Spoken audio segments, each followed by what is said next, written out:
ഇന്നലെ ട്രെയിനിൽ ഈ കുട്ടിയുടെ ഫോട്ടോ എടുത്ത ബബിത എന്നൊരാളുണ്ട്. വലിയ സന്തോഷമുണ്ട് എന്നതാണ് ബബിതയുടെ വാക്കുകൾ. കുട്ടിയുടെ ഫോട്ടോ എടുക്കാൻ ആ സാഹചര്യത്തിൽ തോന്നി. കുട്ടി കാണാതായെന്ന വിവരം വാർത്ത കണ്ടപ്പോഴാണ് മനസ്സിലായത്.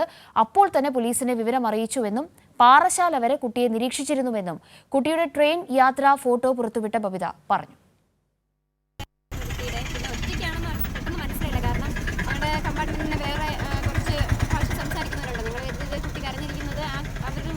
പിണങ്ങി മാറിയിരിക്കണമെന്നാണ്. അതായത് സ്വപ്നത്തിൽ പോലെ വിചാരിച്ചില്ല കൊച്ചങ്ങനെ ഒറ്റയ്ക്ക് വീട്ടിൽ ഇറങ്ങി വന്നതാണെന്നോ.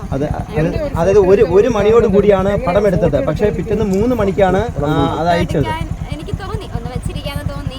ചിലപ്പോൾ എന്തെങ്കിലും ആവശ്യം വന്നാലോ അങ്ങനെ ചുമ്മാ വെറുതെ എടുത്ത് വെച്ചിരുന്നതേ ഉള്ളൂ. അല്ലാതെ പിന്നെ വാർത്ത കണ്ടപ്പോൾ അറിഞ്ഞ കുട്ടിയെ കാണാതായിരുന്നു. അല്ലാതെ അതിന് മുന്നേ ഒരു സൂചന പോലും കിട്ടിയില്ല. അല്ലെങ്കിൽ ഞാൻ അവിടെ നിന്ന് അറിയിച്ചായിരുന്നു.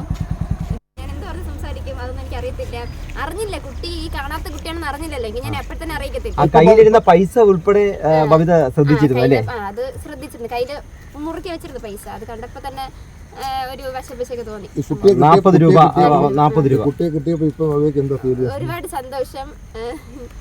അങ്ങനെയല്ല, ഞാൻ ഉറങ്ങി കിടന്നിട്ട് 3 മണിക്ക് മഴയൊക്കെ കാറ്റൊക്കെ ആയതുകൊണ്ട് എന്തെങ്കിലും പ്രശ്നങ്ങളുണ്ടോ എന്ന് അറിയാൻ വേണ്ടി വാർത്തയിൽ നോക്കിയപ്പോൾ ഈ കുട്ടീന്റെ ഫോട്ടോയൊക്കെയാണ് കാണിക്കുന്നത്.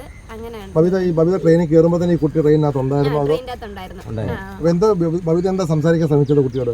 സംസാരിക്കാൻ ശ്രമിച്ചില്ല. കാരണം കുട്ടിയുടെ ഫേസ് കണ്ടപ്പോൾ ദേഷ്യം, ഞാൻ ഫോട്ടോ എടുത്തപ്പോൾ തന്നെ ദേഷ്യം തോന്നി. പിന്നെ നമ്മുടെ ഭാഷ അല്ലാന്ന് തോന്നി. പിന്നെ ഫ്രണ്ട്സിനോടൊക്കെ ചോദിച്ചപ്പോഴും അങ്ങനെ സംസാരിക്കുന്നത് നല്ലതല്ല എന്ന് തോന്നി. കാരണം ഇനിയിപ്പോൾ ഞങ്ങൾ കരുതി വേറെ കമ്പാർട്ട്മെന്റ് ഇരിക്കുന്ന അവരായിട്ട് പിണങ്ങിയിരിക്കുന്നതേ കരുതിയുള്ളൂ, അല്ലാതെ ഒറ്റയ്ക്കാണെന്ന് വിചാരിച്ചിട്ടില്ല.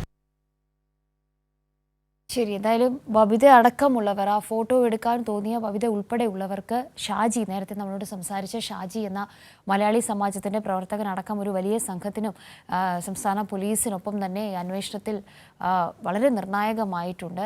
അങ്ങനെ നിരവധി പേർ ഈ ഒരു 37 മണിക്കൂർ നീണ്ട അന്വേഷണത്തിൻ്റെ ഭാഗമായിട്ടുണ്ട്. അവർക്ക് എല്ലാവർക്കും ഇപ്പോൾ ആശ്വാസം ലഭിക്കുന്ന വാർത്തയാണ് വിശാഖപട്ടണത്ത് നിന്ന് ഇന്നലെ രാത്രിയോടുകൂടി വന്നത്. ഇനി കാത്തിരിക്കുന്നത് ആ കുഞ്ഞിൻ്റെ കേരളത്തിലേക്കുള്ള മടങ്ങിവരവിനാണ്. ആ കുടുംബത്തോടൊപ്പം അവർ വീണ്ടും ഒന്നായി തന്നെ നിൽക്കുന്ന ആ സന്തോഷകരമായ നിമിഷങ്ങൾ നമുക്കും കാണേണ്ടതുണ്ട്.